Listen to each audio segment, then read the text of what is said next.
Welcome to Chillin' 101. We hope this video helps. In this video, I will explain how to use Viper in Valorant.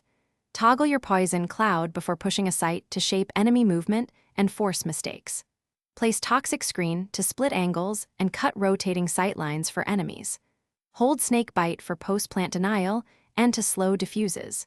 Communicate fuel levels with teammates and coordinate wall timing to maximize control and clutch probability. Set up your ability bindings so you can toggle poison cloud instantly during pushes without fumbling.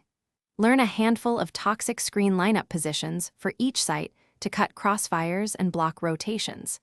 Keep snake bite ready to punish diffuse attempts and slow enemy pushes. Track fuel and avoid wasting it early, and always call your wall timing to teammates so they know when to commit.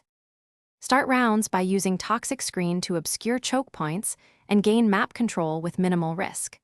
Execute coordinated wall pushes so teammates trade and clear angles while opponents are blinded.